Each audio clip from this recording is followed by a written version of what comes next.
Hello, everyone. My name is Yijun Zhao. I'm an associate professor in the Computer and Information Sciences Department at Fordham University. I'm representing our team to present our work titled Predicting GRE Scores from Application Materials in Test Optional Admissions. First, some background. GRE scores have been a key criteria for admissions to U.S. graduate programs. Many universities, however, lifted their standard testing requirements during the COVID pandemic due to some concerns regarding, first, accessibility to physical test centers, and also potential compromised scores from at-home tests. And many of these institutions decided not to reinstate the test after the pandemic. So now admission committees have to rely on more subjective materials, such as statement of intent and also letters of recommendations, which pose much more challenge to the admission process. As a result, accurate estimation of missing GRE scores is valuable because it can facilitate an equal evaluation of all applicants in the absence of standard test scores.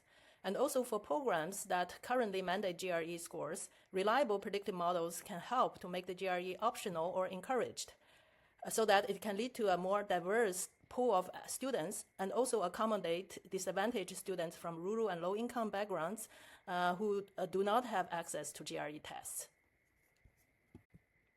So the goal of this project is to investigate the viability of predicting missing applicant GRE scores using the rest of their application materials. And this effort relies on the assumption that students' academic credentials and the professional experiences are highly correlated to their performance on standard tests. The data we use consists of 800 applications that submitted to our two graduate programs with GRE scores. And the two programs are Masters in Data Science and Masters in Computer Science at Fordham University. And we extracted 5 categories of features from these application materials, and they are demographics, academic credentials, TOEFL performance, and the math skills, and the computer science skills. We performed 3 tasks for this project. Number 1 is to experiment with regression models to predict GRE quantitative and GRE verbal scores, percentiles. Task number 2 is to build classification models to identify the top 20% and bottom 20% of applicants, respectively, and based on their GRE quantitative, GRE verbal scores. And this can help the admission officers to identify the top and the bottom applicants for their, for example, for scholarship decisions or for simple rejections. Task number 3 is we performed is some principal factor analysis in predicting the GRE scores. This can give some insight into what's more important to determine the GRE scores so that the admission officers can look into those components when GRE scores are missing. The methods we utilized are for the regression models, we employed lasso regression, ridge regression, and the elastic net. And for classification models, we used decision trees, random forest, neural network, and XGBoost. There are also some machine learning techniques we used in the process because our data set is imbalanced. For the classification task, the class ratio is 1 to 4. So it's imbalanced data, and we applied the bagging methods to address the imbalance issue. And we also used the nested cross-validation to select the model parameters.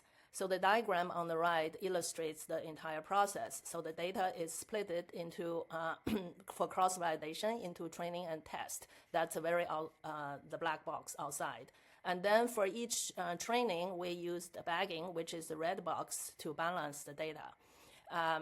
For each training fold. So each training fold is represented by the small black box inside. So this, for each training fold, we would obtain, let's say if we have 10 bags, we'll have 10 models, and then we do majority voting to get the decision on the test data, and then we compute our output matrices this way.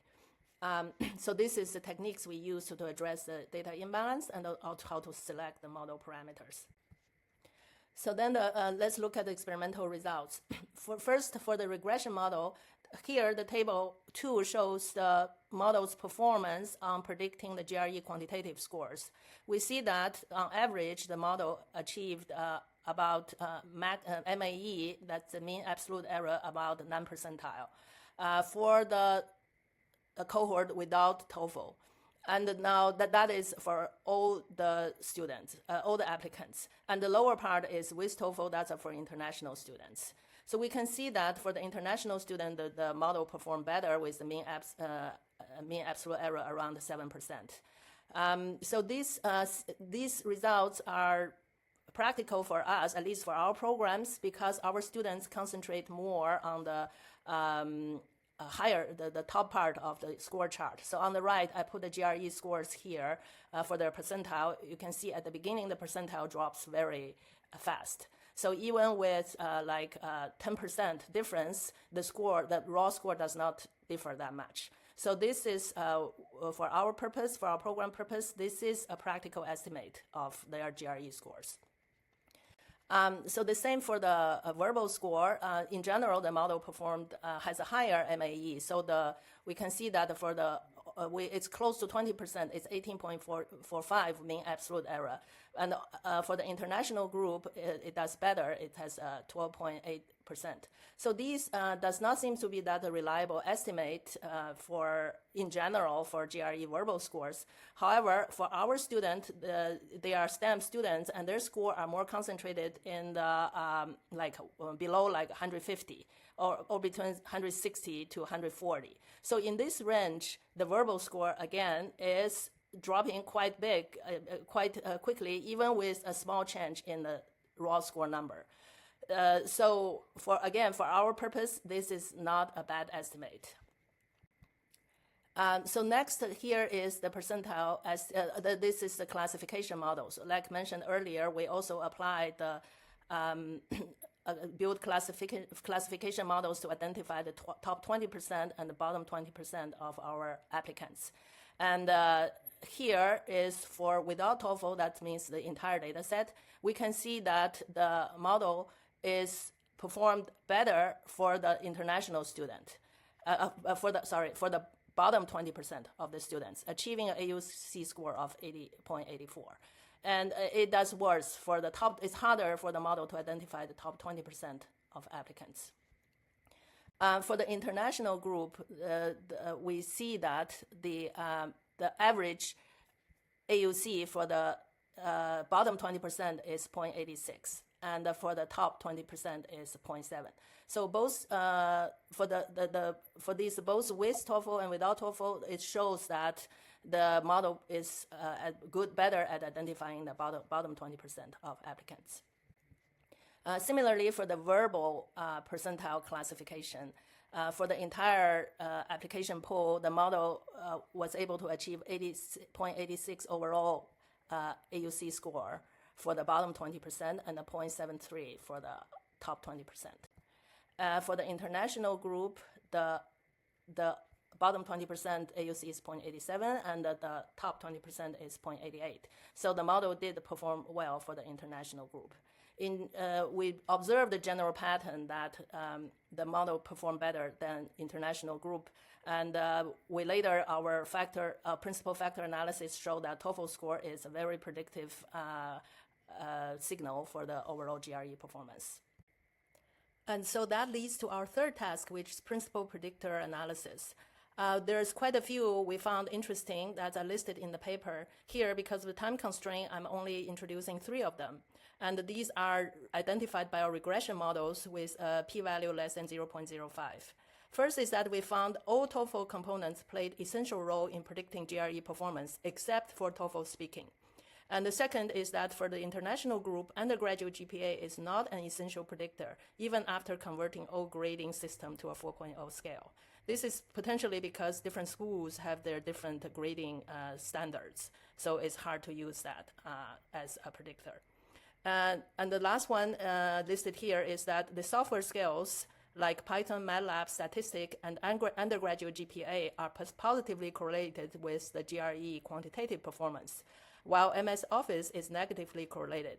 This is an interesting finding, and actually, according to our experience, students list MS Office as their skills in their resume, usually are from humanities majors. So there's probably a correlation that they're not very good at the GRE quantitative analysis. So then those previous sample predictors were identified by our regression model with 95% confidence interval. So now this is, so for our classification model, most of the top predictors identified are consistent with those regression models. And the time to, but there's one additional interesting factor, that is time since degree, which was an additional key predictor across all classification tasks. And this shows that test takers that are fresh out of school are likely to be more competent in quantitative reasoning than working professionals that are returning to school. But the situation is opposite for verbal reasoning abilities. So in conclusion, that this study, we studied the viability of predicting applicant GRE performance using application materials.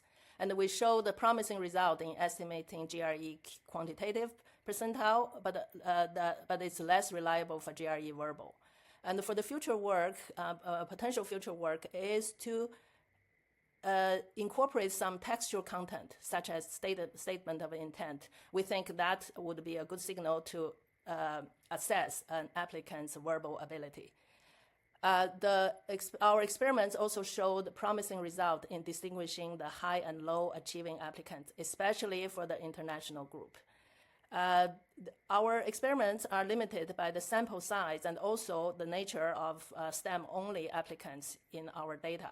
So if other schools or other programs, we expect that the model has to be fine-tuned with their data sets. However, we believe that this framework is useful to show that it is possible to estimate students' GRE performance based on their application materials.